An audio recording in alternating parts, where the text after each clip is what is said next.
Hola, mi nombre es Jimena Carrera Venegas. Soy actriz de profesión. Egresé hace ya muchos años de la Católica. Dramaturga también desde el año 2000, que empecé ya a llevar textos míos a escena. Y escribo para la televisión también, soy guionista y ejerzo como docente en la carrera de literatura creativa en la Universidad Diego Portales. Me gusta mucho hacer clase. Eso, a grandes rasgos. Gracias, Jimena, por esta entrevista para Somos Tramador. Bienvenida a esta conversación. Y bueno, quisiera partir preguntándote sobre los puntos de partida. ¿Cuáles suelen ser los puntos de partida habituales de tus procesos de escritura y de qué tienden a estar revestidos esos puntos de partida? Esos puntos de partida, justamente como lo llamas tú, no están revestidos de nada. Es decir, son bien fantasmales. Son obsesiones, son historias, es una frase que se me queda clavada en la cabeza, o una imagen, o un deseo. De hecho, por ejemplo, una vez partí escribiendo una obra a partir de la rabia que me generó que una corredora de propiedades me haya dejado esperando 20 minutos. No es tanto, pero yo tengo un tema con la puntualidad y me dio mucha rabia en ese minuto. ¿Y cultivaste esa rabia? Sí, y ni tanta cultivada, o sea, me mostró el departamento que por lo demás no me gustó y al toque llegué a mi casa y como hacha empecé a generar unos primeros balbuceos que luego terminaron siendo DFL2, una obra del año 2, como 2002, 2003 por ahí. ¿Y ese fue tu punto de partida en ese caso? Sí, una rabia, sí, me dio mucha rabia. No sé. Pero sí, como te digo, son obsesiones, son frases que de repente o una noticia en el diario. Es todo muy, como te digo, es el azar del que habla mucho Mauricio Cartú, que yo estudié con él en Buenos Aires en el año 2006. Y él habla mucho de ese azar personal, que obviamente conmueve a la persona, no necesariamente a la persona que está al lado. Claro. ¿No? Pero algo te hace como clic en esa fantasía propia, por así decirlo. Y en el caso del diseño escritural de La felicidad de las tórtolas, ¿qué predominó en el trayecto creativo? ¿Qué predominó? Algo que justamente yo creo que está plasmado en la obra, que es encontrarme, dialogar, conversar con Castro, sobre todo encontrarme con él. Es algo que uso en la obra. Este personaje, Castro, es el protagonista de una obra que a mí me encargaron escribir en el año 2008 en Argentina. Y curiosamente, viviendo allá, siempre mi imaginario estaba acá, en este territorio, ¿no? O sea, pensaba en un mar y pensaba en el mar Pacífico, que por supuesto de Pacífico no tiene nada este mar. Pero no sé, me conmovía como marco teórico de esto que estaba armando. Entonces todo lo pensaba, si bien en la imaginería, por así decirlo, chilena. Empecé a trabajar ese texto que finalmente no llegó a puerto, el proyecto no se hizo, pero a mí me gustó mucho ese texto, sobre todo el personaje protagonista que es Castro, y curiosamente nunca lograba cerrarlo bien. Lo cerraba con distintos finales, pero nunca ningún final me llegaba a satisfacer y yo sabía que no era. Y estoy hablando desde el año 2008 hasta 2022. No es que estuve todos estos años solamente trabajando en este texto, lo dejaba, lo volvía a tomar, lo dejaba, lo volvía a tomar. Y el año pasado hice un ejercicio que suelo recomendar a mis estudiantes, que es la entrevista al personaje. porque la verdad dije, no puede ser que nos dé con el final de esta obra. Empecé a entrevistar al personaje en un juego imaginario y me encontraba con él y él me interpelaba, era bien brutal, me interpelaba como su autora, se resistía a lo que yo le había trazado y en ese juego imaginario empezó a aparecer la obra y de repente me di cuenta que más que un ejercicio aquí había una obra. Y bueno, se lo mostré en ese minuto al Felipe y me pareció muy interesante, tomé algunas de sus observaciones y luego se la mostré, nuevamente la leímos con Sebastián, el director, y con Felipe y decidimos hacerla. Pero claro, fue una entrevista, es que me cae bien el personaje de Castro, me cae súper bien. Y él, yo sé que no le caigo bien, pero bueno. ¿Por qué sientes que no le caes bien? Porque le tracé un destino crudo, muy triste. Entonces, y está todo este gallito que aparece en la obra, ¿no? De que él intenta convencerme de que me busque otro destino. Y yo me niego, ¿no? Que es lo que hago también en la obra. Y entonces en este ejercicio fue apareciendo la voz del personaje. Exacto. Y de alguna manera esa voz te interpeló y te llenó de preguntas, me imagino. ¿Qué fue lo que viste en esas preguntas durante el ejercicio? Bueno, como tú bien dices, apareció la voz, apareció el mirar de este personaje, apareció el misterio y la noción clara de que siempre habría alguna faceta de él que yo no iba a lograr develar, ¿no? Apareció una historia, un pasado en él que yo no tenía para nada pensado y aparecí yo como personaje, que eso me resultó muy atractivo. Nunca me imaginé poder ponerme... por eso me gusta mucho esta obra, más allá de que es la misma puesta en escena, me resulta muy gozoso actuarla, porque tenemos un diálogo muy orgánico con Felipe. Sí. Más allá de eso, me apareció este personaje de la autora, que sí, soy yo en un punto y al mismo tiempo no, en este trato que él me da siempre, que me trata de señora, ¿no? Como señora, tratando de poner distancia conmigo, cosa que me resulta muy chistosa. Sí. Me resulta muy, muy gracioso que él esté todo el tiempo tratando de... al querer insegurizarme en mi oficio, como que en ese sentido revelé mucho acerca de mis inseguridades, por ejemplo, al momento de escribir. Y me gustó como ejercicio, como que siento que a veces quienes creamos en cualquier ámbito, como que no revelamos las inseguridades, la flaqueza, las frustraciones, digamos esas cojeras, y en este caso me gustó abrirlas, revelarlas, porque de alguna manera pierden poder también ahí. Y al hacer eso, ¿qué descubriste de ti misma en términos de sorpresa? Es decir, ¿te sorprendió algo que no habías visto en otros procesos de escritura, por ejemplo?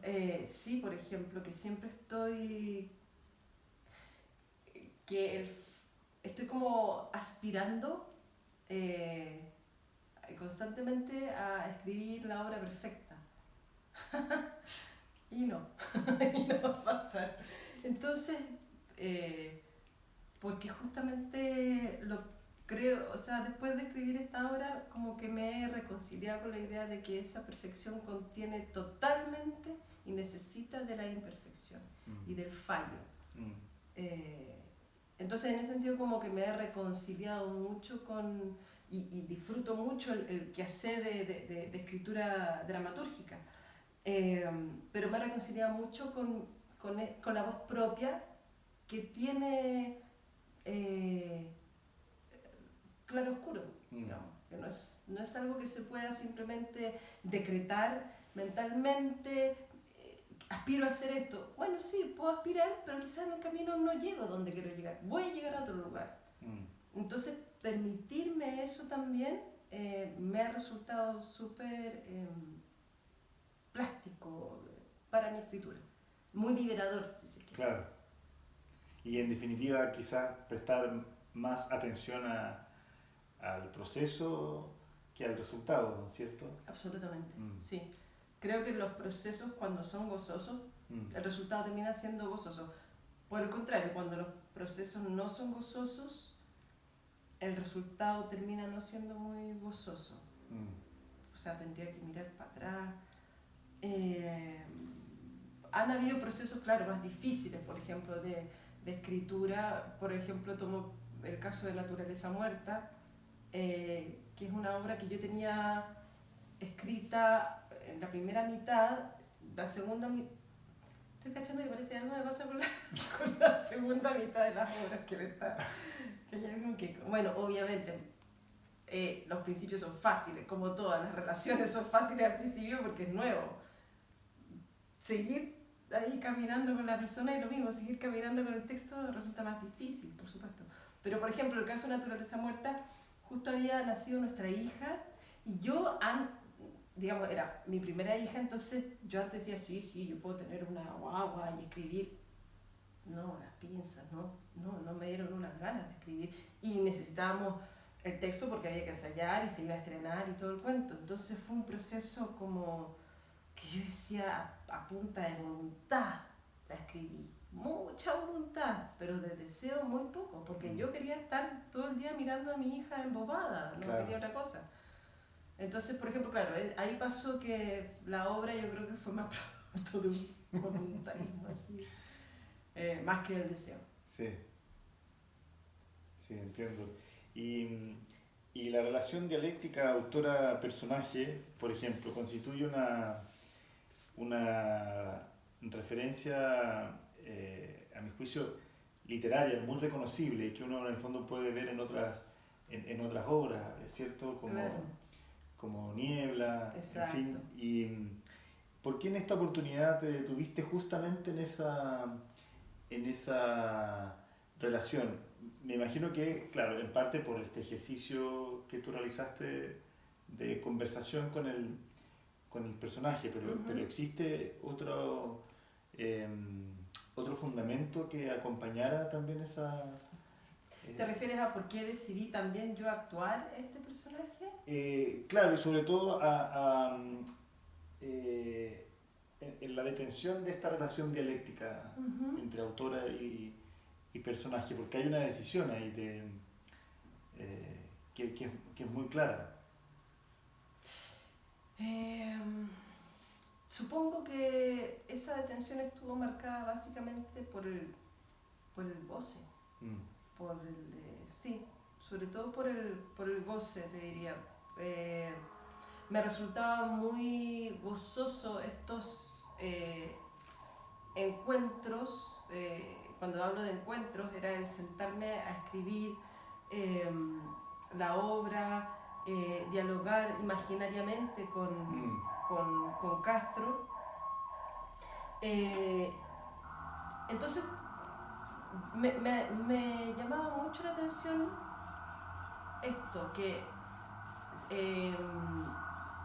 todas las veces anteriores en que intentaba terminar esa otra obra, esa otra obra se llama Una mano en el agua, es aquella en la que me inspiré para escribir La felicidad de las tórtolas. El proceso no resultaba muy gozoso. Entonces yo sabía que había algo en eso voluntario, de mucha voluntad, ¿no? Pero sabía que no era gozoso. En cambio fluía de manera muy orgánica, ¿no? El proceso de escritura, el encuentro con este personaje que asume el misterio y que yo creo que es asumir también el misterio de que a veces somos las personas que no que queremos ser, porque creo que también estamos súper bombardeados todo el tiempo de esta cultura de lo que tú quieras lograr, lo vas a lograr, ¿no? Como que somos superhéroes caminando y todo lo que nos propongamos en la vida lo vamos a lograr. Y honestamente creo que no es así. Honestamente creo que La mayoría de las veces no es claro. así. Entonces me parece más sano reconocer, o sea, ver primero que nada nuestros límites. Y creo que el personaje de Castro de alguna manera habla de eso, de un personaje que no puede salir de la infelicidad. No logra ser feliz, ¿no? Sí, muestra lo oprimido en el fondo Sí.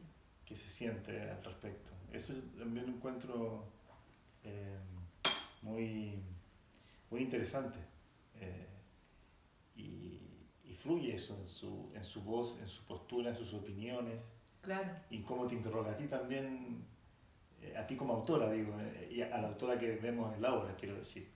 Claro. O sea, en el momento, de hecho, no, haría un spoiler. Sí, no. Sí, yo ya algo hice con lo que comenté, pero bueno.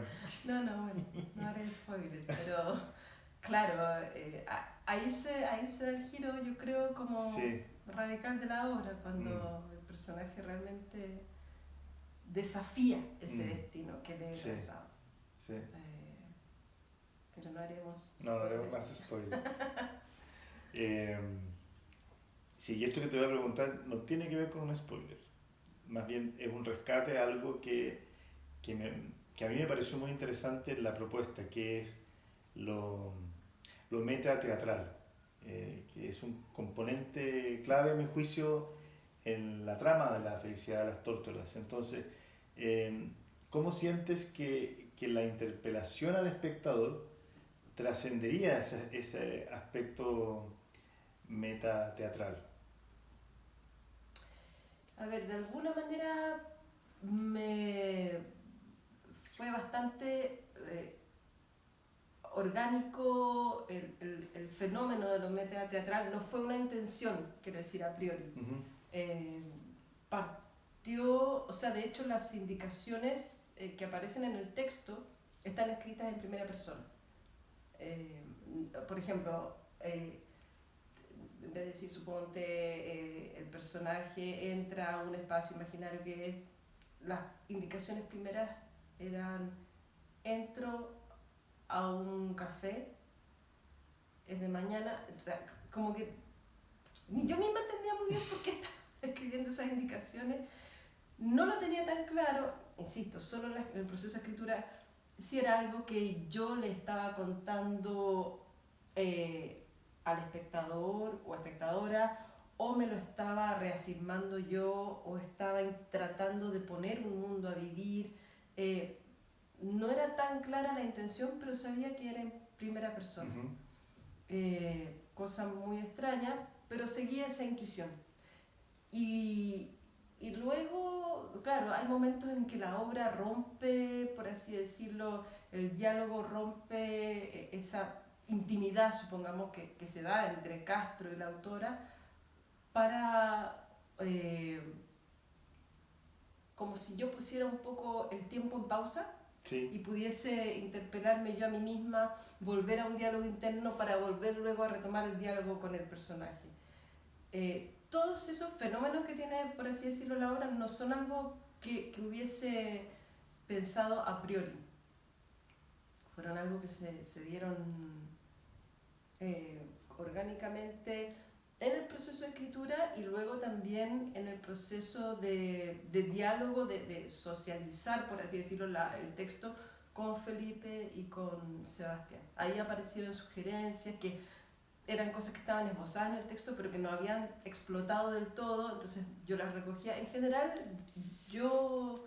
a mí me gusta mucho escuchar a mis pares, digamos, sobre todo con quienes voy a trabajar, en el proceso creativo de escritura. No suelo terminar la ultimísima versión sola. Me gusta mucho escuchar qué lee, qué ve la otra persona. Y compartir el texto en el fondo, claro, sí. a modo de lectura y que te enseñen impresiones, observaciones. Absolutamente, yo creo mucho en el diálogo con el otro, sobre todo creativo. obviamente que hay que saber escoger a las personas con las que vas a estar Claro. hablando, no es pedirle la opinión a cualquier persona, no, por el contrario, son personas que a mí me nutren y con las que pongo fichas a nivel creativo y artístico. Claro, claro. Entonces, como te digo, todo este fenómeno de lo metateatral fue algo que estaba en el texto e incluso luego en los ensayos se catapultó aún más, es decir, no estaba en el texto original. Por ejemplo, el Feli empezó a agarrar algunas cosas que se las decía directamente a Sebastián como director, que estaba mirando, y luego ya en funciones también hubo ciertos momentos en que él se los dedicó específicamente al público. Al público, claro. Que no estaban así, digamos, originalmente en el texto. Pero sí se da esto de... En este juego imaginario, ¿no? Que de repente, si bien yo estaba todo el tiempo dialogando con Castro, con el personaje de repente yo decía, claro, pero esto que me está diciendo él, igual lo estoy escribiendo yo. Entonces, ¿qué pasa si lo obligo a no decirme eso? Porque no quiero escuchar eso. Se dan todas esas cosas. Incluso lo desliza en un momento en la obra. Claro. Sí. Como que no, es como si yo lo amordazara. Claro. ¿No? Claro. A través de la palabra. Entonces, esos ejercicios resultaron muy, como te digo, no fueron algo que me hubiese propuesto de antemano, sino que aparecieron en el momento, ¿no? Porque de repente, como yo me gusta ponerle fichas a los personajes cuando los escribo, es decir, me gusta que tengan vida, y con esto me refiero a que como aparece mucho el inconsciente en la escritura, de repente los personajes salen con diálogos que a mí me sorprenden, que yo no tenía planificado, y por supuesto que en ese sentido sí, les pongo ficha porque siento que es un material que empieza a estar vivo. Entonces de repente Castro me tiraba unas preguntas para las cuales yo no estaba preparada. Entonces, claro, se da esa especie de gallito, ¿no? Claro. Entre él y yo. Cuando aparece la autonomía del personaje de alguna manera, ¿cierto? Totalmente. Sí. Y hay algo de eso en lo creativo. Es decir, que lo que se manifiesta también en las obras es que no tenemos el control de todo. A veces los personajes aparecen de manera muy clara y de repente, así como aparecieron, desaparecen. ¿Y cómo los invoco de nuevo? Todo ese proceso, de alguna manera, claro, está registrado en la obra. Sí. Y a partir de esto mismo, ¿cierto? En virtud de esto mismo, más bien, a nivel de puesta en escena, ¿qué elementos fueron privilegiados en el tránsito de lo dramatúrgico a lo escénico? Bueno, sobre todo la palabra, el texto y la actuación, que son los dos puntales sobre los que en general como colectivo nos gusta trabajar sobre la palabra, sobre la actuación. En ese sentido, Sebastián Vila, el director, que también tiene formación de actor, trabaja mucho conmigo como actriz, con Felipe en este caso como actor. Es muy gozoso en ese sentido porque se da un diálogo de mucha pregunta y respuesta. No suele trabajar desde un lugar de dirigir como si fuéramos muñecos, ¿no? No, muy por el contrario, nos pregunta mucho, ejercemos también autonomía desde lo actoral. Y por otra parte, como te decía, la palabra, tratar de que la palabra no sea solo un sonido, sino que sea carne en la actuación. Y luego, esta diferencia de colores, ¿no? En los tonos, que de alguna manera marca, por ejemplo, otra vez en una función en que había varios y varias estudiantes, a una de ellas les llamó la atención la coloratura de los personajes, que yo no lo imaginé nunca. Por ejemplo, mi personaje está en tonos más tierra o más ocre, de alguna manera, claro, está más viva ¿no? No así el personaje de Castro, que tiene una tonalidad mucho más blanco-negro. Sí, sí. Y eso apareció también a partir de los ensayos, cuando convocamos a Gabriela, a Gabriela Torrejón para el diseño, le pasamos el texto, ella lo leyó, luego empezó a ir a los ensayos y fue todo un diálogo, una conversación estética, si se quiere, muy fluida, en que congeniamos rápidamente y claro, sobre todo lo que se intenta trabajar en ese espacio muy despojado es que es mi cabeza, ¿no? Es la cabeza, bueno, mi cabeza no es tan despojada como se hace pero en la cabeza, por lo menos, de ese café imaginario, sí, es despojadito. Y entonces por eso se trabajó mucho más en términos lumínicos la obra. Y eso es interesante lo que acabas de decir porque la pregunta es, para mí como espectador, ¿qué más hay dentro de ese espacio que es la cabeza autoral? Y uno se queda, yo me quedé con esa pregunta y creo que es algo interesante en términos de un elemento de la catarsis también de la obra. Para mí. ¿Qué más hay? Yo diría que lo que trabajamos en esos niveles, ¿no? En el nivel del encuentro, por mucho que llegue a ser una guerra por momentos este encuentro con Castro, pero cada escena es un encuentro, se mueve entre esos dos planos, yo diría, entre ese encuentro y esos momentos de soledad mío en que me doy casi con la cabeza contra la pared, ¿no? Que es una sensación que me es muy familiar al momento de enfrentar la escritura de un texto, que sé cuando voy por buen camino y sé perfectamente cuando no voy por buen camino y eso me genera mucha frustración. Entonces, claro, yo te diría que se mueve como en esos dos niveles, por lo menos en la obra, en esos momentos de yo conmigo, que cada vez, también como trabajamos en la compañía, nos gusta, si bien estrenamos la obra, cada función permite profundizar más y más, sobre todo desde lo actoral. Entonces yo he ido encontrando como actriz, cosa que nunca se me ocurrió como dramaturga, porque lo que sabe la dramaturga ciertamente no lo sabe la actriz. Entonces me he encontrado con momentos que, poniendo el cuerpo como actriz, se me revelan de manera mucho más clara que antes de lo que estaba en el texto nada más. Porque el texto finalmente es impune. Podemos escribir cualquier cosa. Claro. Bueno, después hay que hacerse cargo de eso, exacto, llevarlo a escena, ¿no?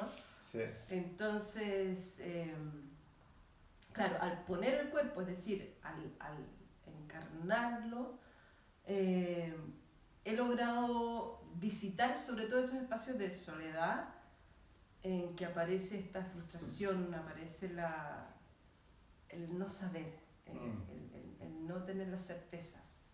Y eso me ha resultado muy atractivo desde lo escénico. Claro. Y profundizando este ámbito ligado al fenómeno, ¿cierto?, escénico, en términos de definición de aquello que llamamos espectáculo, ¿cierto? ¿Cómo percibes en tu trayectoria como dramaturga y sobre todo considerando que gran parte de tu trabajo ha sido con la compañía La Trompeta, ¿cierto? ¿Cómo percibes el tránsito que ha habido entre lo dramatúrgico y lo escénico, más allá de lo que me acabas de comentar, que tiene que ver con la palabra, ¿cierto? Claro, efectivamente han habido, como tú bien dices, dices, un tránsito, es decir, en los primeros textos, no puedo recordar ahora puntualmente cuáles, pero tenía esta impresión de tener una claridad total, sobre todo de los principios de las obras, pero luego el devenir de esa obra lo palabreábamos mucho en compañía, al punto que por momentos rozábamos la creación colectiva, con todos los bemoles que tiene la creación colectiva, de la cual reniego ahora, absolutamente. Pero bueno, fue un tránsito, y sí me empezó a pasar como escritora que decía, necesito llegar al primer ensayo con una primera versión rotunda, que va a tener modificaciones leves, pero que ya es una primera versión rotunda. Porque si no se empieza a armar como una especie de pegoteo entre la opinión, porque los actores y actrices son muy buenos y buenas para opinar, entonces de repente empezaban a transformarse en una especie de monstruitos, los textos medio amorfos, ¿no? Entonces, claro, el tránsito ha sido desde siempre, insisto, me gusta mucho escuchar la devolución que me puede hacer un par, pero ya desde una primera versión acabada, ¿no? Yo diría que como que sí, ese ha sido más el tránsito que hemos tenido como hasta ahora. O sea, quién sabe lo que vamos a hacer mañana, capaz que empecemos a intercambiar roles, sería súper interesante también, digamos. Capaz que en algún minuto propongo un texto que me gustaría a mí dirigir, que lo pudiese actuar Sebastián, o un texto de Sebastián o del Felipe, no sé. También lo bueno es que somos 3 personas en este minuto que estamos en la compañía, que somos creadoras, o sea, yo actúo, escribo, Sebastián escribe, actúa y dirige también, el Felipe también, entonces se pueden dar unas bonitas contaminaciones cruzadas, ¿no? ¿Y te atrae la idea de dirigir? Sí, pero no. No, o sea, sí, me atrae mucho la idea de ejercer la dirección, de encontrarme en ese lugar, sí, absolutamente. Me imagino que obviamente no es algo fácil, pero creo yo el gran desafío, que es por lo menos mi experiencia trabajando con Sebastián, con otros directoras y directoras, que lo difícil es cómo transmites tu deseo a la persona que está encarnando ese rol. Claro, porque puedes decirle, haz esto, haz lo otro. Pero a mí me pasa que si el intérprete no entiende lo que está haciendo, va a repetir un poco como un loro, ¿cachai? Por eso es importante, creo yo, que los actores y actrices podamos entender qué estamos haciendo en escena, porque sí podemos proponer también desde ese lugar. No solamente obedecer directrices, claro. Me parece medio más aburrido. Sí, entiendo. Entonces, claro, desde ese lugar me gustaría, por ejemplo, poder dirigir un texto mío, porque obviamente al escribir un texto tengo una versión en la cabeza. Entonces, el desafío sería, ok, ¿cómo transmito eso que tengo en la cabeza, de puesta en escena, de manera clara a quien sea que lo encarne? A mí me resulta muy gozoso el teatro en cuanto a fenómeno actoral. Siempre insisto, como compañía, el acento nuestro suele estar mucho en la actuación, en la palabra, eso como que son los puntales, ¿no? Todo va en función de eso. Ahí se ha sentado el trabajo, sí, como sello de la compañía, en definitiva. Sí, que es lo que genera mayor goce. Obviamente lo estético o el diseño, yo creo que necesitan estar en función de aquella puesta en escena, sea cual sea. pero no sé, a mí cuando me ha tocado, por ejemplo, trabajar en distintos planos, pero en espectáculos donde el acento está más puesto en lo plástico o en lo escenográfico, puede resultar súper bello como espectáculo indudable, pero a mí no me resulta tan gozoso. Eso me pasa. Me gusta poder realmente ponerme a prueba como actriz, o sea, sondear en lugares no investigados de mi potencial, por así decirlo. Por eso no nos pegamos tanto con el tema actoral. Por eso trabajamos tanto sobre eso. Para entrar a zonas insondables de alguna manera. Claro. Sí. Sí, entiendo. Y durante tu estadía en Buenos Aires, aprendiste de varios maestros y maestras de la escena teatral argentina. Sí. Juan Carlos Gené, Mauricio Cartún, Verónica Odó, por mencionar algunos. ¿Cuáles son los legados de esos aprendizajes, de ese aprendizaje, ¿cierto? En tu formación como dramaturga, ¿dónde reconoces ese legado? Por ejemplo, si bien de Juan Carlos Gené, yo estudié actuación con él, estudié también actuación con Verónica Odó, una gran maestra y actriz chilena que murió hace poquitos meses.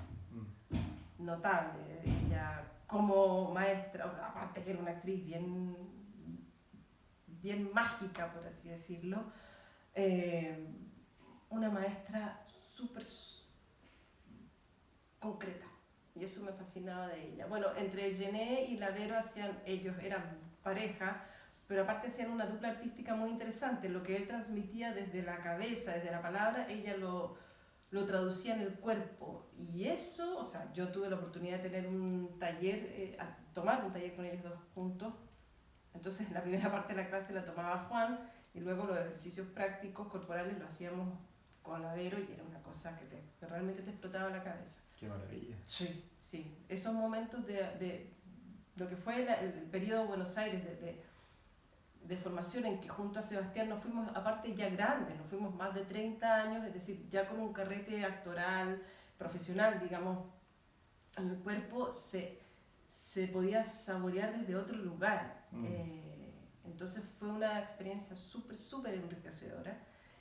Y bueno, Juan, si bien nos enseñaba mucho, insisto, desde lo actoral, como él trabajaba mucho desde la acción dramática, intentando que siempre estuviésemos pensando al personaje desde la línea de acción, eso me ha servido mucho para la etapa, por ejemplo, de corrección de mis textos, que al principio hay una primera etapa como de echar para afuera material, donde trabaja mucho el inconsciente, ¿no? Aparecen imágenes antes no buscadas. Pero ya cuando viene esta segunda etapa más de corrección, me sirve mucho tratar de aclarar una cierta línea de acción. Es decir, qué acciones va desencadenando los personajes. Entonces, claro, en ese sentido sí me sirvió mucho todo lo actoral que yo aprendí con Juan, me sirvió mucho en mi escritura, y bueno, obviamente lo que aprendí con Mauricio Cartún, que fue de dramaturgia. Y curiosamente, yo llegué en 2005 y no pude entrar al taller de Cartún porque ya había comenzado, y él muy amablemente me recomendó a su maestro, que era Ricardo Monti. Y yo tomé clases con Monti, que eran clases individuales. Entonces, al principio era un poco extraño porque me recibía en su departamento y era de tú a tú. No era el taller así grupal donde podéis pasar piola. Claro. No, era... Y yo fui con una inquietud así muy clara. Me decía, ¿qué quieres de mí? Claro, porque sí, bueno, quiero escribir teatro. Sí, pero eso es muy amplio. Me decía, ¿qué quieres de mí? Y yo le decía, yo quiero encontrar mi voz. Ok. Y empezamos a trabajar con Monti. Él aparte tenía una cabeza, era como un dramaturgo filósofo, ¿no? De repente se mandaba un speech de 20 minutos en que yo quedaba galaxias de lejanía. Yo decía, ajá, ajá, ajá. Pero se encumbraba de repente, ¿no? Eh, pero eran momentos, insisto, de formación muy ricos. Sí, de mucho aprendizaje, muchas fichas que caían.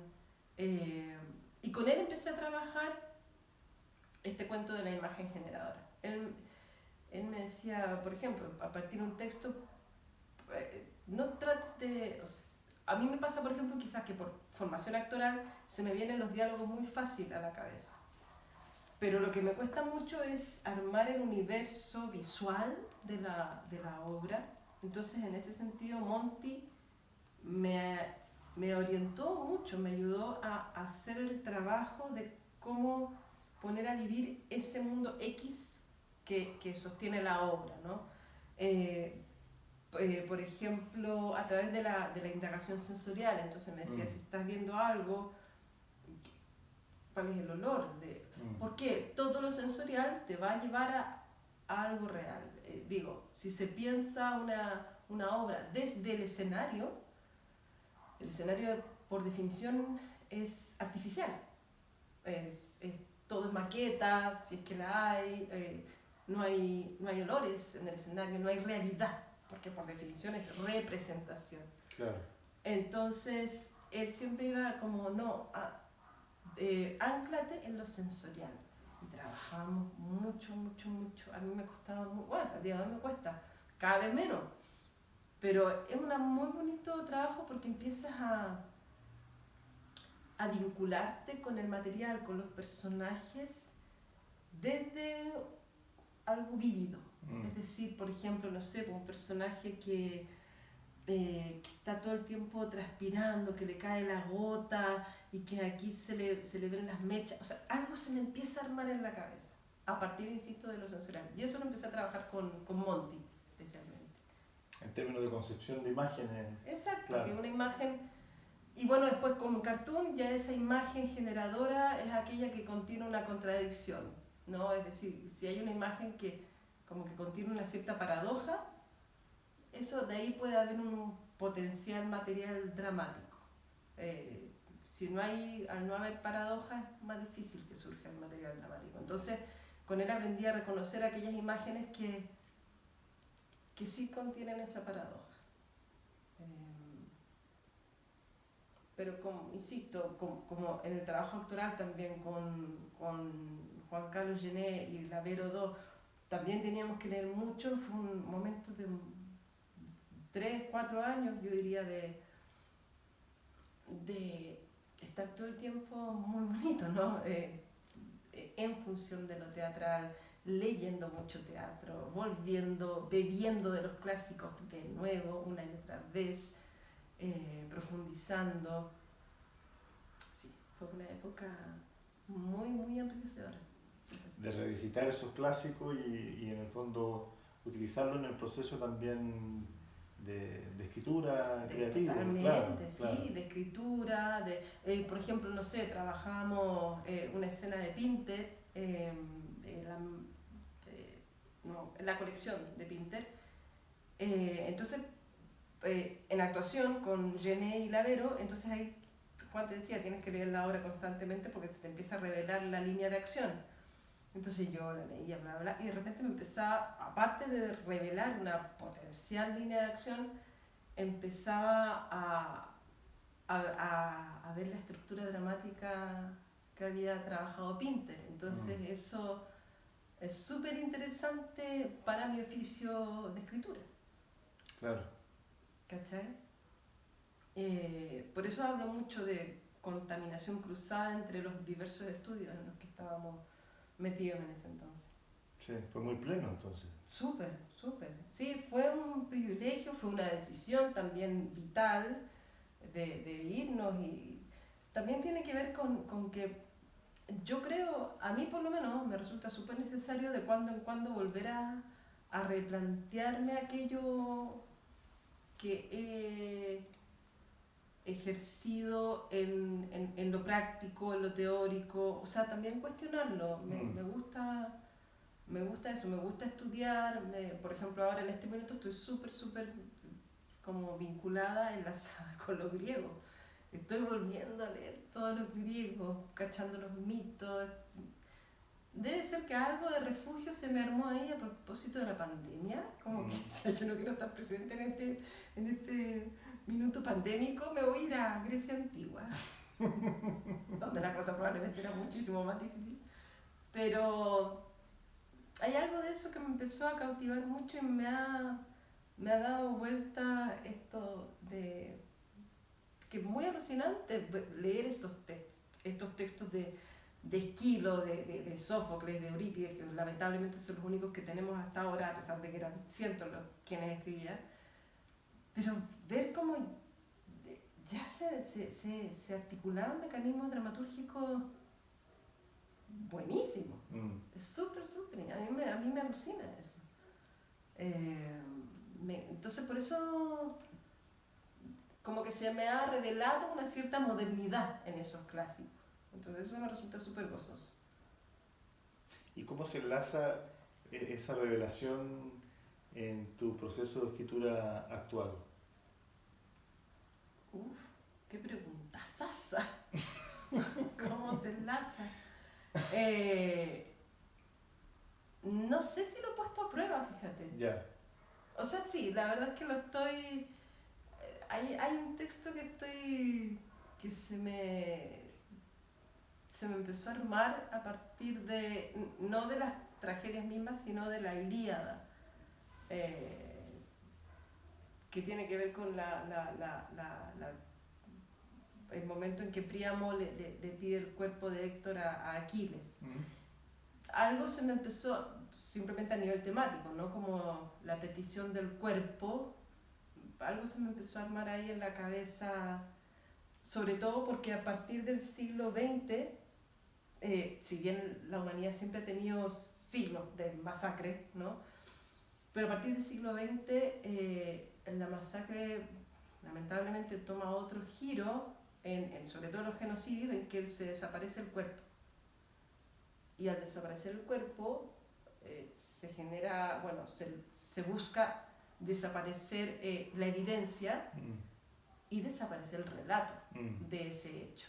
Y eso a mí me resulta brutal. Y para qué hablar de nuestra historia reciente, ¿no? La manipulación de ese relato a través de la desaparición del cuerpo, y nunca lo había visto así. Entonces, algo se me empezó a juntar, por ejemplo, insisto, temáticamente, porque no estoy recién así esbozando un material entre el cuerpo, ¿dónde está el cuerpo, ¿no? Que la necesidad de contar con un cuerpo es una necesidad, es un derecho humano, debiese ser un derecho humano. O sea, que los que pudiésemos ejercer, y lamentablemente la realidad no nos deja ejercer ese derecho humano, que puede dar sepultura. Entonces, claro, me voy a Antígona, sí, ¿no? Como que se empiezan a aparecer el derecho a dar sepultura, es un derecho. Exacto. Interesante el nexo.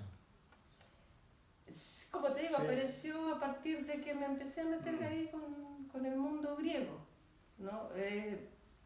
Porque de hecho, curiosamente, yo nunca había leído la Ilíada, y dije, me propuse, cuando fue el año pasado, a principio dije, voy a leer la Ilíada y voy a leer la Odisea.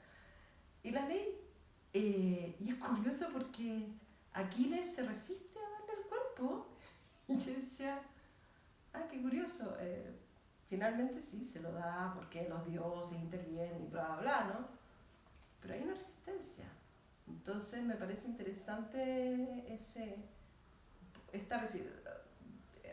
Digamos, en la época de Aquiles habrá sido por vergüenza o por lo que fuera. Lo interesante de lo que empieza a ocurrir del siglo XX en adelante es que la desaparición del cuerpo busca desaparecer, como te decía, la evidencia y negar ese relato. Lo que me parece aún más violento y brutal que la desaparición en sí. Porque es infligir un daño horroroso y luego desconocer ese daño. Claro. Para instalar un nuevo orden. en definitiva. Exacto, para barrer bajo la alfombra, para el aquí no ha pasado nada, a mí me parece terrorífico. Ciertamente. Sí. Y tomando nuestro pasado reciente, hablemos de Medusa. Obra que escribiste con una beca de creación dramatúrgica, ¿cierto? Que otorgó Iberescena. Sí. ¿Qué pulsó en ti como autora? A propósito de lo que hablábamos recién, me encanta que la conexión de las preguntas y las preguntas que se me van ocurriendo entre medio, ciertamente. ¿Qué pulsó en ti como autora al momento de crear la trama de Medusa?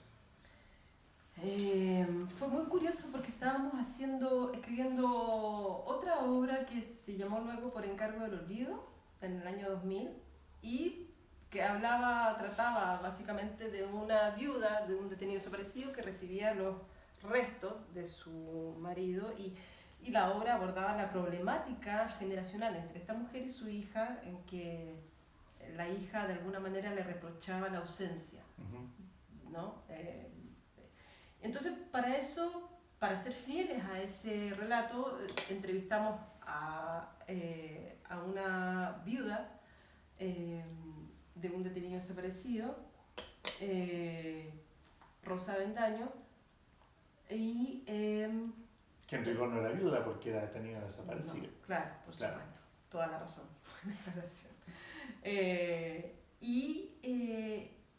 Pero bueno, ella había recibido los restos, entonces ella nos derivó con Isabel Rebeco del Instituto Médico Legal, estoy hablando del año 99. Ella muy amable nos recibió, nos contó cómo era el proceso de entrega de las osamentas, bla bla bla. Y entre medio, ella, no sé por qué, a ella parece que le alucinaba mucho que nosotros, chicos en ese entonces, teníamos, no sé, como 26, 7 años, que estuviéramos tan fascinados porque más encima en esa época, país, estaba más bien el discurso de, por ejemplo, se encontraron los restos en la Cuesta Barriga. Uy, sí, vamos a hacer la diligencia, listo, se cerró, ¿no? Como tú. Pero empiezan a aparecer los restos, las osamentas, los unquén, los muertos, empiezan a aparecer, ¿no? Entonces ya le llamaba mucho la atención que nosotros estuviésemos obsesionados, digamos, como compañía con estos relatos. Y en un minuto ella dice, aparece la flaca Alejandra en su narración, porque dice, sí, yo habré tenido, no sé, 12 años, yo estaba con mi hermana en una tienda comercial, qué sé yo, no sé cómo se llamaba, pero como si dijera Falabella o lo que fuera, y en un minuto noto que mi hermana me toma la mano muy fuerte y como que me arrastra hacia esta especie como de carrusel de abrigos, ¿no? Como para esconderse ahí. Y ella como que sí, sigue a la hermana, y no pregunta nada, ve que su hermana está pálida, su hermana mayor, se queda callada, pasan unos minutos, y luego salen de la tienda y ella le pregunta qué fue lo que pasó. Y la hermana le dice que estaba la flaca Alejandra. Y ella, niña, le dice, bueno, ¿y quién es la flaca? Es que si ella me ve, estoy muerta. Algo así. Y se me quedó cruzado, dije, flaca Alejandra, me puse a investigar. Y ahí dije, uy, una mirada que es capaz de convertir en piedra, de matar, Medusa, y se me empezó a armar ahí el título, empecé a investigar a estas tres mujeres que son el ícono de la delación, y al sumergirme en ese estudio, aparece un tema súper que yo no lo tenía para nada pronosticado, digamos, que apareciera, pero aparece el tabú de la delación en uno y otro bando.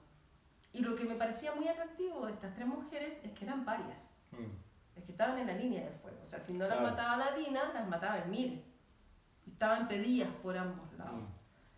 Y ellas siempre enarbolando un discurso de no podíamos hacer otra cosa, fuimos víctimas o de la mina o qué sé yo. Y yo al principio comulgaba con ese discurso y decía, bueno, sí, sí, fueron víctimas. Y de repente en el proceso de escritura dije, no, o sea, no sé en realidad. No sé si son víctimas o no, honestamente no lo sé. Pero es lo que ellas dicen, lo que no significa que sea así. Porque decimos muchas cosas para sostener nuestras creencias, Claro. para justificar nuestra realidad, qué sé yo. Entonces ahí cuando, mira la cosa curiosa, que cuando aparece ese como chispazo en que dije, no, no es que haya sido así, sino que ellas dicen eso, ahí empezó a aparecer la obra. Porque de ahí en adelante todo lo que los personajes, que por supuesto son construcciones teatrales, no las entrevisté a ella personalmente, no quería tampoco contaminarme de esa realidad, prefería armarme una fantasía propia. Toda la obra de alguna manera se sostiene en este decir, en este ampararse en ese discurso Sí. que no necesariamente es real. Claro. O sí puede serlo, pero me gustó que moverme en esa interrogante, no en esa certeza, por así decirlo. Sí, entiendo. Y claro, desde ahí, perdón, entonces esa obra, cuando yo supe de esta anécdota, habrá sido el año 2000. Y entre medio hubo otras obras, el mundo vino, nació nuestra hija, o sea, pasaron muchas cosas. Y estando en Argentina, postulo esta beca y dije, siempre he estado súper obsesionada con esto, no me lo podía sacar de la cabeza. Pero nunca lo he llevado a cabo. Y ahí volví a trabajar con Ricardo Monti, le pedí a él que fuera mi supervisor de texto. Y él feliz. Aunque al principio a él el material le parecía súper poco interesante, a él le gustaba otro material que yo estaba trabajando. Y decía, no Ricardo, quiero trabajar con estas 3 mujeres. Bueno, decíamos, dale. Y así trabajamos juntos como 6 meses más o menos. Yeah. Y después yo terminé de trabajar el texto ya de vuelta en Chile. Y después ya se estrenó la obra. Pero fue muy curioso ese proceso. O sea, fue un accidente, yo creo, como todas las cosas, entre comillas, exitosas que pueden ocurrir en lo artístico, suelen ser bastante accidentales. O sea, nosotros dijimos, con esta obra vamos a tener suerte, 2 semanas de función, 5 pelagatos ahí viendo la obra, porque a todo el mundo que me decía, ay, ¿de qué va la obra? Yo les comentaba a grandes rasgos, me ponían una cara como de limón, decía, ¿pero por qué? ¿Por qué hablar de esos temas? Y yo decía, pucha, sí, en realidad no sé por qué, es lo que tengo en la cabeza, perdón. Bueno, y fue todo lo contrario. Y fue todo lo contrario, Sí. fue una respuesta muy satisfactoria, Sí. súper. De parte digamos, bueno, de la crítica, de la gente que veía la obra, pasó algo súper interesante. Se nos acercaban de repente personas que yo no conocía, que habían visto la obra recién, y me decían, qué curioso, nunca me había puesto a pensar en algo así, y después de ver la obra pienso, ¿qué hubiera hecho yo? ¿En qué lugar me sitúo? Uy. Bueno, y eso tiene que ver, no lo hice por supuesto conscientemente, pero los griegos estaban todo el tiempo en el dilema, un dilema del que no puedes zafar. Mejor que no puedas zafar, si puedes zafar fácilmente la obra no es muy buena. Pero si es un dilema difícil. Sí. Y considerando la participación de Ricardo Monti, Sí. ¿Cómo fue el proceso de escritura y reescritura de Medusa? En el fondo, las diferentes versiones, lo que fuiste desechando, lo que fuiste dejando. Bueno, él fue muy buen tutor, por así decirlo, porque siempre supo respetar mucho mi voz autoral y fue una guía. Y había escenas, por ejemplo, que a él no le quedaban del todo claras, entonces en esa pregunta a mí se me aclaraba la película. Pero entre otras cosas pasó algo muy chistoso entre medio de todo esto, que este era digamos, uy, me van a matar en mi escena cuando cuente. ¿Por qué? Porque yo tenía que entregar, te dicen, la beca cuánto dura, 6 meses, 8 meses, Claro, ya, okay, en tal plazo entregas el texto. Sí. A mí se me olvidó completamente el plazo. Yo tenía material avanzado, tenía escrita la obra, pero todavía no del todo como que yo sintiera, esta es la obra. Tenía un buen borrador, pero sabía que le faltaba. Pero a mí se me esfumó de la cabeza el plazo y de repente me llega un correo y dice, bueno, Jimena, te recordamos que en 2 semanas tienes que entregar la obra, bla. Y dije, oh, ¿verdad? Tengo que entregar la obra. Y entre medio me dio rubiola en Argentina. Y yo no cachaba. Y de repente amanecí como con una fiebre brutal, pintada entera, y dije, uy, me dio una alergia, no sé qué. Y con fiebre, me imagino. Y fiebre, claro. heavy, y me acuerdo que en ese minuto estábamos, Sebastián estaba en Chile, ya empezando a trabajar con los trío teatro en Jimmy Button, y yo estaba ya con nuestra hija, con la Laura, y un amigo, muy buenos amigos nuestros, como que la pasaban a buscar para llevarlo al colegio, y él me miraba así como, corre, que estás apestada, ¿no? Y decía, bueno, dijo, no, Laurita se queda con nosotros, bla, bla, bueno, está bien.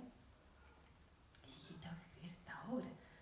E hice algo súper patético, que, bueno, en las películas funciona muy bien, viste que la gente agarra grabadoras y escribe y se graba, ¿no? Y ahí muriéndome porque con la rubiola se te inflaman los ganglios y te aconsejan que lo mejor es estar acostada, sin pantalla, no puedes leer el libro, porque todo resulta un esfuerzo brutal, entre la fiebre también. Entonces dije, bueno, ¿cómo hago si tengo que terminar esta obra? No puedo estar frente al computador, no puedo escribir a mano, voy a grabarme. Grabé lo que yo creía que era una escena de Medusa. Después la escuché y claro, como yo me estaba muriendo de fiebre, los personajes se estaban muriendo también de fiebre, de rubiola, entonces hablaban como de ultratumba. Los tres, una escena que era un poquito más brillante, resultaba de una opacidad horrorosa y dije, no, esta obra. Y dialogaban las 3 mujeres en claro, yo le decía, claro, porque yo le decía las voces, ¿no? Como actriz, pero también desde ultratumba con la rubiola. Entonces dije, no, esta cosa, después lo escucho. Pero qué obra, qué escena más mala, no puedo ser. Entonces, no sé si soy peor actriz o peor escritora, no sé. Bueno, entonces dejé y dije, no puedo escribir así claramente, no resulta muy inspirador. Apenas se me pasó, fueron, no sé, 3, 4 días de esta rubiola, cuando ya estaba mejor, y ahí ya me senté de cabeza y terminé, hice los ajustes y mandé el texto. Y ese es el texto que estuvo mucho tiempo en el portal de Iberescena, y de repente yo lo leí y dije, no, pues hubo después una diferencia entre ese texto y el que estrenamos. Y ahí mandé de nuevo a Iberescena diciéndole, por favor, suban este es el que estrenamos, y lo subieron, y es el que está ahora en el portal. Sí. Pero sí, pues tuvo ese componente rubiolístico. Sí, muy chistoso. Bueno, para ir cerrando la entrevista, te quería preguntar sobre tu trabajo como guionista en televisión y bueno, particularmente ¿cuál es tu visión crítica respecto a la creación de guiones de telenovelas nacionales en los últimos 10 años? A ver, como una visión, yo creo que no sé si estoy en condiciones de criticar, digamos, el trabajo de colegas, porque honestamente no veo una crítica hacia ese trabajo. Creo que sí que la televisión sí podría, y creo que lo ha estado haciendo, ¿eh? Un poco ampliar los márgenes temáticos, sobre todo. Pero creo que podría ser más. Creo que siempre se puede correr un poco más el cerco. Sí, a nivel temático, a nivel de... quizás también de trama, no estoy tan cierta de eso, pero sí sobre todo a nivel temática, entendiendo siempre que por lo menos las teleseries, que es lo que yo he escrito, están muy arraigadas en el melodrama. Y son un género, ¿no? Que tiene ciertos principios. No así la serie, por ejemplo, o las webseries, que son ya otra cosa. Pero así todo o sea, es inevitable hacerme la pregunta, sobre todo a partir de la última ola feminista, ¿cómo es que, yo me lo pregunto, cómo escribo, cómo abordo yo los personajes, sobre todo de los personajes femeninos? cómo encaro esas historias. Porque no puedo hacer como que no ha habido una ola feminista con la que yo, por supuesto que comulgo, y sin embargo, al ser un género tan arraigado en el melodrama, de alguna forma, sus principios son muy patriarcales, por así decirlo. Entonces, ahí hay un desafío súper que no está del todo resuelto para nada, para mí sigue siendo una interrogante. Cómo de alguna manera iluminar, manteniendo, insisto, todos los principios y las leyes del género, porque es un género, pero cómo iluminar hacia zonas de un poco más avanzadas, que como tú bien dices, como que corran un poco más el cerco temático, como que no, si bien nos tienen que entretener, porque ese es el fin, que entretengan, cómo también generar ciertas preguntas. Porque obviamente la televisión es una herramienta de comunicación súper masiva todavía. Entonces, me parece que, sí, que sería súper útil siempre pensar en eso, de cómo poder iluminar más, generar, más que iluminar, generar preguntas. Creo que las preguntas siempre son mucho más interesantes que las certezas y que las respuestas. ¿Y a qué atribuirías tú esa falta de movimiento, de correr ese cerco, particularmente pensando en que la telenovela pareciera seguir siendo un género al que a las audiencias le solicitan cierta moral de alguna forma, ¿no? Entonces, ¿a qué le atribuirías tú esa falta de movimiento? ¿Qué factores estarían imbricados en eso? Mira, es una pregunta que yo todavía no logro responderme porque, como tú bien dices, hay algo de esa moral que está súper instaurada como en el núcleo, sí, en el ADN corazón. de la telenovela. Exacto. Claro.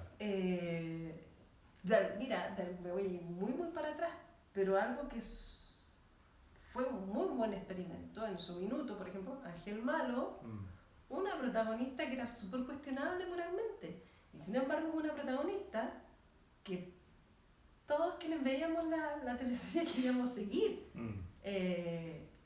Y era súper interesante porque era una protagonista que tenía muchas contradicciones. Por supuesto que desde ese minuto hasta ahora se ha avanzado y se ha trabajado con esas contradicciones en los personajes, pero claro, de alguna manera esa moral medio blanco-negro está súper instaurada todavía en ese ADN de la teleserie. Entonces, es algo que yo todavía no logro encontrar esa solución, si es que la hay, no lo sé. Pero sí, hay algo de eso que es como que pareciera que va pegadito con el género de la teleserie, esa moral bastante dura, si se quiere, ¿no? Como inamovible, de buenos, malos, ¿no? Por mucho que podamos trabajar los grises de repente. Claro. Pero sí, soporta hasta cierto grado de gris. Exacto. ¿Cachai? Claro, y pareciera que la telenovela nocturna sí ha podido entrar en ese movimiento, ha tenido una reflexión diferente. Claro, bueno, tiene también que ver con está también algo que tú debes conocer muy bien, de lo legal, de que hay un horario también para transmitir ciertos contenidos, cosas que ahora que lo estoy elaborando recién, me lo cuestiono porque digo, está muy bien que exista, pero digo, para el mundo líquido que estamos viviendo ahora, que, no sé, una niña de 6 años puede estar expuesta a cualquier contenido, a cualquier hora del día, porque puede que vaya en la micro y quizás la persona que está sentada al lado de ella está viendo algo en su WhatsApp que puede ser un contenido para el cual esa niña de 6 años no está preparada y está expuesta. Exacto. Entonces, por un tipo de consumo audiovisual que hoy es a través de multipantallas. Exacto. Entonces ya ese horario que yo digo, por supuesto que hay cosas que hay ciertas edades para ver, pero no sé, ya en este minuto no se controla. Exacto. Bueno, más allá de la televisión sí, Claro. pero bueno, y entre comillas también, pero claro, no está ese control, por ejemplo, que yo cuando chica sí decía ya, bueno, estos contenidos los Claro. voy a ver, otros que no voy a ver porque no estoy expuesta a eso. Exacto. Sí. Y ahí la interrogante es para la confección de la ley y para, en el fondo, una reforma de la ley, porque pareciera ser que eso ya está obsoleto, en términos de que no habría posibilidad de un control parental respecto del consumo No, televisivo posiblemente no lo hay. y menos de las pantallas, de otras pantallas, me refiero a celulares, Absolutamente. tablets, menos, mucho menos. Claro, entonces, obviamente yo creo que cómo resguardar a esa, sobre todo a la infancia, Mm, ¿no? De ciertos contenidos, pero claro, ese control ya no se ejerce, ¿no? Porque no se claro, puede ejercer por el mundo que estamos viviendo. claro. Entonces, ¿de qué manera lo pensamos ahora? Mm, Ese es como el gran desafío, creo yo. sí. Y a tu juicio, ¿cómo ha ido evolucionando el discurso de los personajes de las telenovelas, considerando eh, autores clásicos como Arturo Moya Grau, ¿cierto? Pasando después por dramaturgos como Sergio Bodanovich, Egon Wolf, Alejandro Sievekin y autores actuales en los que tú estás inmersa junto a otros y otras como Pablo Illanes, José Claro. Ignacio Valenzuela, la misma Nona Fernández. Eh, bueno, sí, pues yo creo que ha ido evolucionando en cuanto al desarrollo de estos grises, creo yo, y también en cuanto a la escritura, en cuanto a velocidad. La otra vez me puse a mirar unas cápsulas de una teleserie, era Bienvenido Hermano Andrés. Ah, sí, claro, me acuerdo, Me perfecto esa me puse a telenovela. mirar y lo que a mí me resultó súper lento, que en ese minuto por supuesto que no nos parecía lento, pero ahora decía, uff, nuestro cerebro pareciera que ya está súper acondicionado a una velocidad de relato que en esa época era en primera, con suerte. Claro, con suerte, sí. Súper lento y muy reiterativo. Bueno, tiene que ver con la percepción del tiempo y de la vida que vivimos ahora, ¿no? Claro.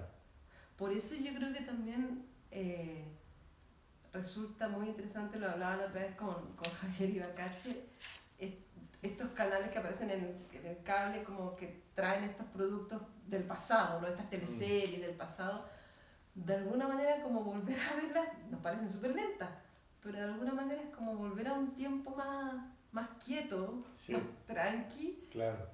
en contraste con el mundo vertiginoso que Sí, vivimos. porque era una época en la que uno se sentaba a ver la telenovela, tomaba once mirando la telenovela. Y hacías eso. Y hacías Y eso. tu actividad era mirar, percibir esa Claro, historia claro. y comer, si se quiere. Sí. 2 actividades, cuando mucho. Ahora es comer, mirar, Mirar el celular, sí. lo puedo estar haciendo mientras paseo a Sí. mi perro. O sea, Sí, claro, la Sí. multiplicidad de acciones que ocurren al mismo tiempo, sí. obviamente que cambia la percepción del relato. Mm, ¿Cachai? Entonces, sí, pues ha habido una notable diferencia, insisto, como en esa escritura mucho más rápida, más osada también, pero quizás se ha perdido en esa profundidad, ¿no? Por esta rapidez. Antes siento yo que habían las escenas, de hecho a veces me he puesto a leer algunos guiones de aquella época, las escenas eran larguísimas, no sé, se las aprendían bacán, pero claro, esa profundidad ya no la tenemos tanto. Y había posibilidad de que los personajes desarrollaran sus ideas de manera más profunda. Sí, absolutamente. Mm. Daba la impresión de que había como una moral más que los sostenía a los personajes. Más férrea, ¿no? Sí, sí. Y eso es interesante, igual yo encuentro revisitarlo, no para hacerlo del mismo modo, pero sí como para hacer un contrapunto de ello, o simplemente para preguntarnos, Claro. bueno, ok, existía esa moral, ¿cuál es la moral entonces? Porque ahora existe una moral, Claro. ¿cuál es? cómo es, de qué color es. Mm. Es tan férrea, capaz que es mucho más férrea, pero la disfrazamos de más liviandad. Mm. No lo sé, es una pregunta en realidad. Y si hubiese un servicio de streaming únicamente con telenovelas del pasado, ¿cuál te gustaría que estuviese en la parrilla? Los títeres, Los títeres. obviamente. ¿Por qué? Porque era muy entretenida, porque a mí esa cosa de los personajes del pasado y del presente me encantaban, esos dobletes, digamos, de que el mismo personaje lo hizo la actriz X en el pasado y después lo hizo la actriz Y en el presente, esos pasos de tiempo.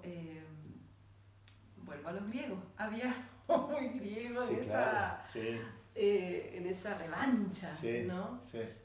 En la relación con el padre de Artemisa y exacto, Adriana, claro. Exacto. Claro. Es súper interesante Sí. ese paralelo que sea. La ausencia materna. La ausencia materna, sí. Súper curiosa. Sí. Entonces, era bien interesante esa teleserie, aparte de que era muy entretenida, Sí. ¿no?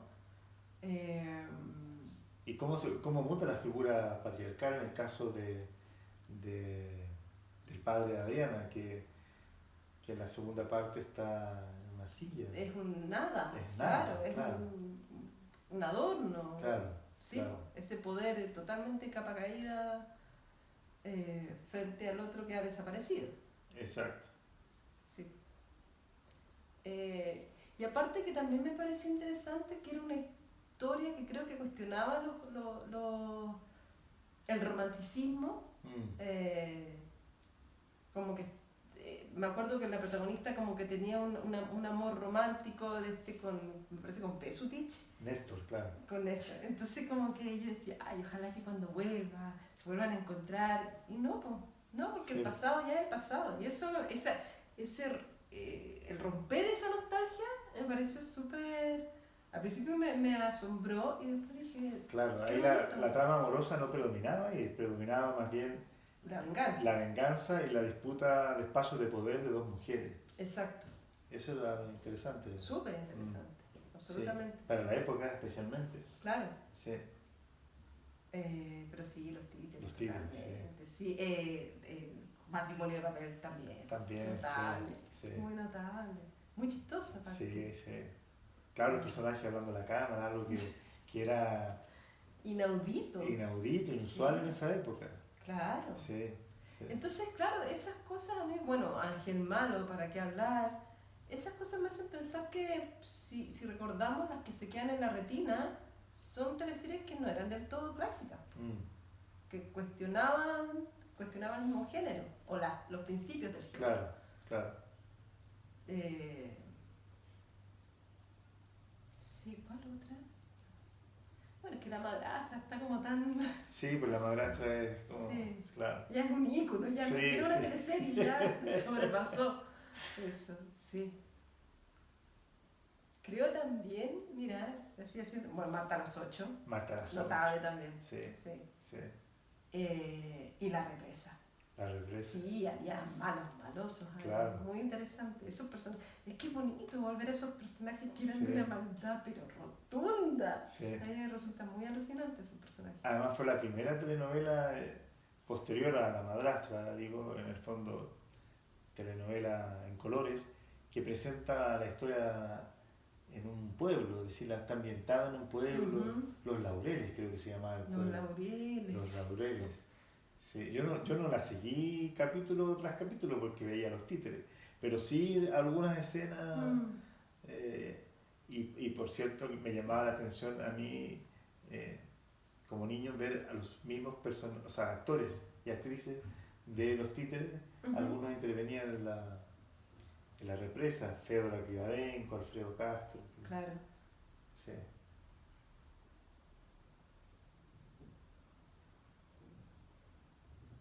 Sí, yo creo que esa serie como era la teleserie, bueno, de la infancia. Claro, después de ya infancia, quizás sí. no vi tanto. Sí. Después.